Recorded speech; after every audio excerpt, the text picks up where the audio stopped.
This is Ryan Lewis, and I'm talking about Blanche Dubois and trauma in A Streetcar Named Desire.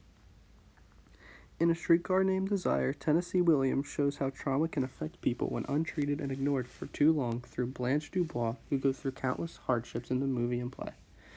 This play/movie brought these issues to light, such as mental illness and the effect that trauma has on one's mental stability.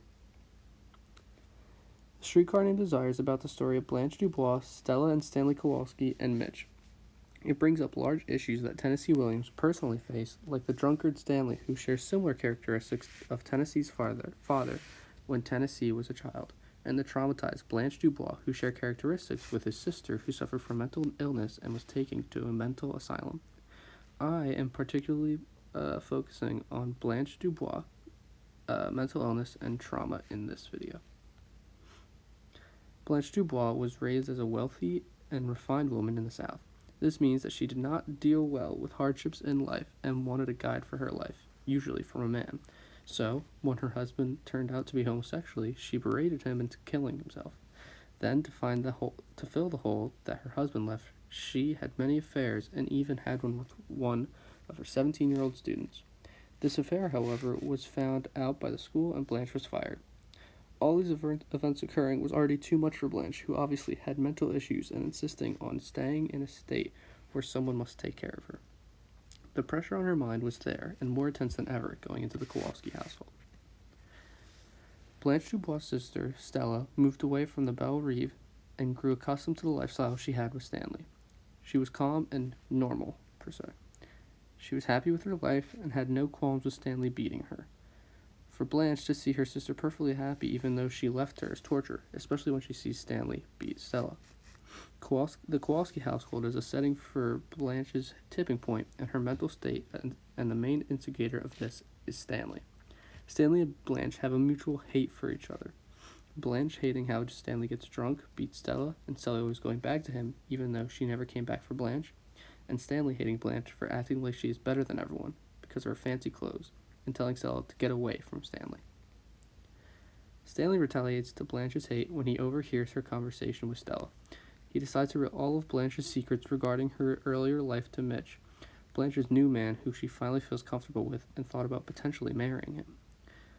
This point was the beginning of the end for Blanche, as she no longer had a man to guide, protect, and love her, as she felt completely alone in the world. The very end for Blanche's mental state was when Stanley overpowered her and raped her. And when Blanche tells Stella, Stella does not believe her, which completely isolates Blanche's mind from any stableness in her life.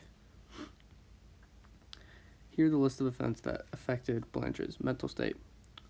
Blanche grew up wealthy and refined, not knowing how to deal with the hardships as everything was dealt for her. Her sister left her, never came back for her.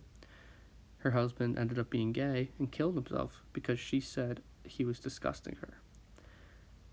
She had many affairs and got fired from her job for having one student. She became known as for having many suitors. She then moved in with Stella and Stanley in the Kowalski household. Stanley abused Stella, but Stella doesn't mind because it's public. Doesn't mind unless it's in public, sorry. And she ended up always going back to Stanley, even though she never went back for Blanche. Then Blanche meets Mitch and grows very close to him. And then Stanley gets back at Blanche. Blanche tries to get Stella away from Stanley, but he ended up overhearing that conversation. To get back at Blanche, Stanley gets back at her by ruining her relationship with Mitch by telling Mitch all the things that she did before she came to the Kowalski household, and where he said that he cannot bring her home to his mother. Then Stanley rapes Blanche, and when Blanche tells Stella about it, Stella does not believe her until very end, when Blanche can't see, when she goes eventually to the mental asylum. What exactly happened to make Blanche lose her mental stability and lose her grip? The reasoning behind Blanche's demise is simple. She grew up not being able to handle hardships mentally or emotionally, so all these events happening so close to each other gave her no time to process things and make, good decisions. Also, her closest allies, being Mitch and Stella, turned their backs on her. She has no one to lean on for help, as she always had beforehand, because Stanley took them away from her.